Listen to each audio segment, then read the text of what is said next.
काय सांगाल, पंचायत समितीचा अर्ज माघारी घेण्याचा शेवटचा दिवस होता, बऱ्याचशा घडामोडी घडल्या, तुमची पहिली प्रतिक्रिया काय यावर? नक्कीच आनंद वाटतो आहे. माझे मित्र योगेशराव कामते यांनी आमच्या मैत्रीचा दाखला देऊन किंवा आमच्या मैत्रीला जागून किंवा आमचे जे स्नेहसंबंध आहेत अनेक वर्षांचे, आमचा जो घरोबा आहे त्याचा सन्मान राखून, तालुका नेत्यांचा सन्मान राखून त्यांनी जो या पंचायत समिती उमेदवारीला मला पाठिंबा दिला आहे, त्याच्यासाठी मी त्यांचं आयुष्यभर ऋणी राहील आणि सर्व तालुका नेत्यांचे मी आभार मानतो की या कामात त्यांनी सर्वांनी मला सहकार्य केला. नक्कीच आनंद झाला आहे. योगेश कामटे यांनी जेव्हा अर्ज भरला होता तेव्हा तुमची पक्षस्तरावरती कोणत्या पद्धतीची चर्चा वगैरे झाली होती का? नक्की काय घडलं होतं? नाही, असं काय नाही. पक्षस्तरावर चर्चा फक्त योगेशचा अर्ज आला आहे आणि योगेश अर्ज काढेन, कारण आमची नेहमीच आम्ही चर्चेमध्ये होतो. अगदी गेल्या 2 वर्षापासून आमच्यामध्ये ती चर्चा होती की पंचायत समिती लढायची.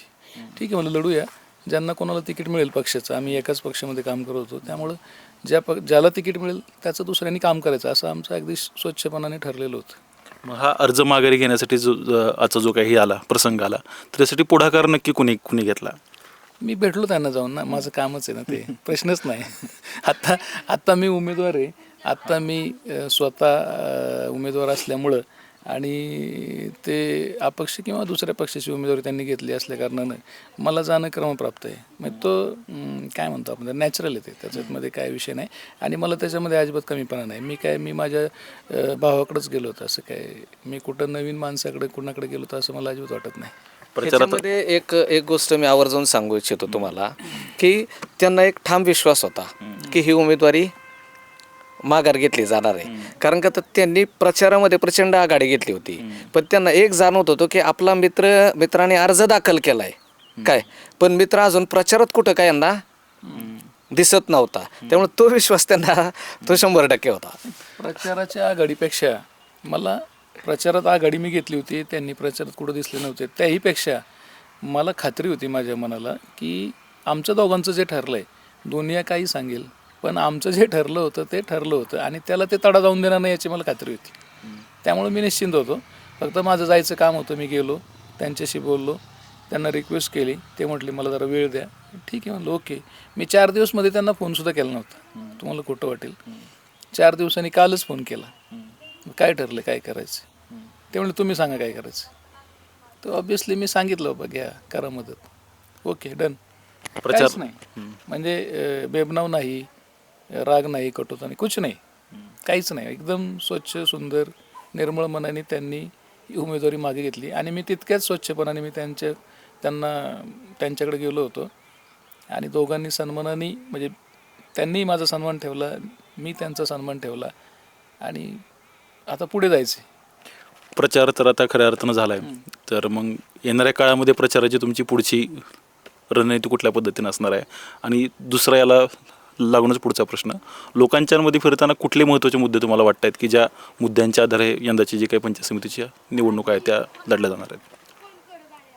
विकासाचे प्रश्न अनेक असतात, म्हणजे कितीही विकास, कितीही निधी, करोडो रुपयांचा जरी आला एखाद्या मतदारसंघाला, आमदारकीचा असेल किंवा जिल्हा परिषदचा असेल किंवा येणी, तर ते काय विकास थांबत नाही ना. निधी आला संपतो, उद्यासाठी नवीन प्रश्न तयार असतो. त्यामुळे हे अविरत असं चाललेलं कार्य आहे. त्याच्यामध्ये जे प्रश्न उभे राहतील, शेती असेल, पाणी असेल, वीज असेल, रस्ते असतील, लाईट असेल, अनेक प्रकारचे प्रश्न असतात. मुख्यतः आम्हाला पाणी, लाईट आणि रस्ते ह्या 3 गोष्टीवर प्रामुख्याने काम करायचे की जेणेकरून शेतकऱ्यांना अडचण झाली नाही पाहिजे. आमच्या मतदारसंघामध्ये जवळपास 90% लोक शेतकरी आहेत, 10% लोक व्यावसायिक किंवा नोकरदार असतील. त्यामुळे शेतीबहुल हा भाग आहे, हा मतदारसंघ आहे आणि त्या शेतकऱ्यांच्या विकासासाठी आपल्याला शेतकऱ्यांचा बोजा म्हणजे त्यांचं कष्ट कसं कमी होईल त्याच्यासाठी आपल्याला काम करायचं. 5 तारखेला तर होईल मतदान, मग काय एकंदरीत सध्याची परिस्थिती बघता तुमचा काय मत आहे, काय नक्की होऊ शकतं, निकाल कशा पद्धतीने? नाही, मला निकालाबद्दल मला खात्री आहे, मी निश्चिंत आहे आणि आज अजून निश्चिंत झालं. त्यामुळं तो विषय नाही माझ्या मनामध्ये काय होईल. मला खात्री आहे की ही जी जनता आहे माझ्याबरोबर किंवा माझे जे स्नेहाचे संबंध आहेत अनेक वर्षांचे, गेले 30 वर्ष मी या राजकारणामध्ये काम करतो आहे. खरं तर मी या लोकांना म्हणजे उमेदवार म्हणून मी त्यांच्याकडे जातच नाही. कोणाच तरी भाऊ म्हणून जातोय, कोणाच तरी मुलगा म्हणून जातोय, कोणाच तरी छोटा भाऊ म्हणून जातोय. इतक्या चांगल्या पद्धतीनं म्हणजे मी जिथं पोचेन ना तिथे 60-70% लोक माझ्या चांगल्या परिचयाचे असतात. गेली 30 वर्ष मी ह्या समाजकारणामध्ये राजकारणामध्ये मी काम करतोय. त्यामुळं बहुतांश लोक ओळखीचीच आहेत. त्यांना सांगायलाच लागत नाही. कोणतरी मित्र असतो, कोणीतरी नातेवाईक असतो, कोण पक्षाचा कार्यकर्ता असतो. त्यामुळं ते इतकं सोपं आहे की त्याच्यामध्ये नवीन काहीतरी करावं लागेल असं मला वाटत नाही. शेवटचा प्रश्न असेल, अर्थात प्रचार तर सुरू झाला आहे. बेलसर गणातील नागरिकांना आमच्या चॅनलच्या माध्यमातून नक्की काय सांगाल? आव्हान कोणतं कराल?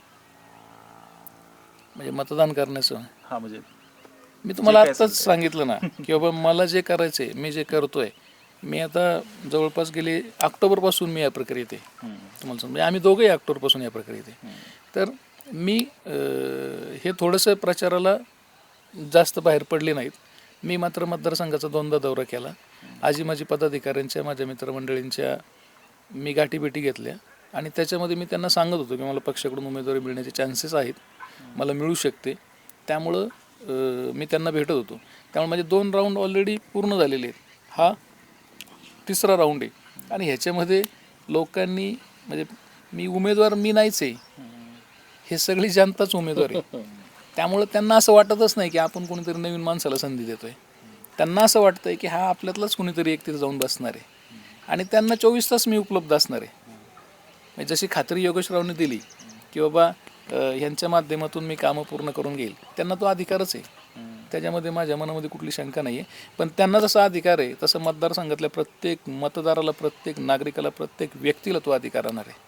आणि त्यांच्यासाठी 24 तास उपलब्ध असल्यावर प्रामाणिकपणाने 100% प्रयत्न केल्यावर यश मिळतं, ह्याच्याबद्दल माझ्या मनात अजिबात दुमत नाही आहे. आणि मी त्याच धर्तीवर मी आत्तापर्यंत काम केलं आहे. प्रयत्न करत राहायचं, स्ट्रगल करायचं. माझ्या आयुष्यामध्ये स्ट्रगल नीच सुरुवात झाली आणि ते असतंच. स्ट्रगल नसेल तर चुकल्यासारखं वाटतं, काहीतरी चुकतंय, सहज कामं होत नाहीत माझी. दादा, बेलसर पंचायत समिती गणासाठी तुमचं विकासाचं विजन नक्की काय असणार आहे? तुमचा वचननामा काही आहे का, तयार झाला आहे का? बेलसर पंचायत समितीसाठी आम्ही जो जाहीरनामा तयार केलेला आहे त्याच्यामध्ये अनेक मुद्दे आहेत. त्याच्यामध्ये प्रमुख मुद्दा पाण्याचा आहे. किंवा पुरंदर उपसा योजना असेल, जानाई शिरसा योजना असेल, या योजना प्रत्येक गावामध्ये कशा सुव्यवस्थितपणे चालतील, सुयोग्य दाबाने पाणी कसं त्यांना मिळेल, वेळेत कसं मिळेल, ह्याच्यावर आपल्याला नियोजन करून पुरंदर उपसासारख्या जलसिंचन योजनेच्या आदरणीय पवारसाहेबांच्या माध्यमातून ती योजना तालुक्याला मिळाली. आदरणीय अजितदादांनी त्याच्यामध्ये अनेक सुधारणा केल्या. तर त्या प्रत्येक शेतकऱ्यांपर्यंत त्याचा लाभ कसा पोचेल सुनियोजितपणे, त्याच्यावर आपल्याला काम करायचं आहे. त्याच्यानंतर आनंद रस्ते असतील, शेतरस्ते असतील, वहिवाटीचे रस्ते असतील, असे 2-3 प्रकारचे रस्ते आपल्याला सरकारने आता योजना काढलेली, त्या याच्यामध्ये पुढाकार घेऊन त्या शेतकऱ्यांना डोक्यावर ओझी व्हायला नाही लागली पाहिजे. त्यांचं ट्रॅक्टर असेल, गाडी असेल, त्यांच्या बांधापर्यंत गेली पाहिजे. त्याच्यासाठी आपल्याला काम करायचं आहे. त्याच्याबरोबर विजेचा प्रश्न असेल तर सुप्रियाताई, आदरणीय खासदार सुप्रियाताईंच्या माध्यमातून बेलसरला एक वीज उपकेंद्र आत्ता मागच्या 2 वर्षामध्ये झालं. त्याच्यानंतर शेतकऱ्यांचा जो फ्यूज उडण्याचा, लाईटचं जे फ्लक्च्युएशन असतं, फ्यूज जाण्याचा जो प्रकार असतो, त्याचं 90% जास्त त्याचं प्रमाण कमी झालं. म्हणजे अतिशय सुयोग्य पद्धतीने लाईटची व्यवस्था, काय म्हणतो आपण त्याला, लाईट सुरळीतपणे चालू झाली. असे अनेक गोष्टी येतात. एक तर कोल्हापूर टाईप बंधारा असेल आम्ही केलेला.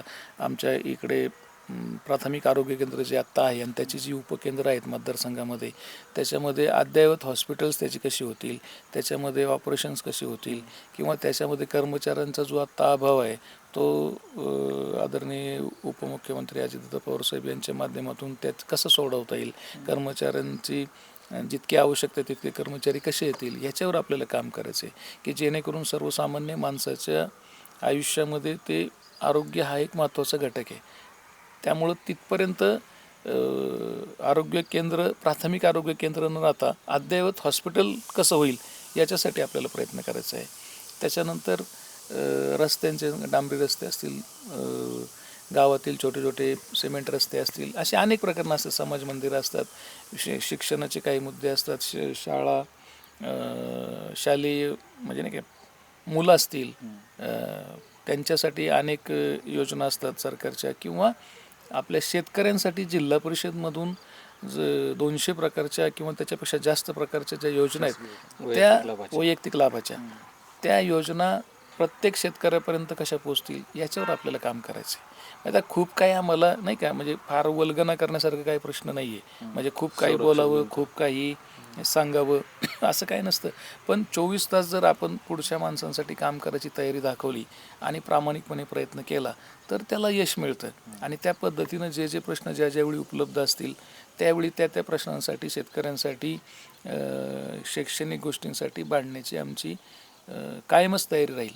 आणखी एक महत्त्वाचा मुद्दा राहिला की मागच्या काळामध्ये खूप मोठा पूर आला करा नदीला, आणि खळद असेल, त्याच्या निळून वाळूंज असेल, बेलसर असेल, त्याच्यामध्ये पाणी शिरलं आतमध्ये. त्याला एक संरक्षक भिंत व्हावी अशी आमची सर्वांची मागणी आहे. योगेशरावांनी आत्ता सांगितलं त्यांची ती खास करून त्यांची मागणी आहे ती.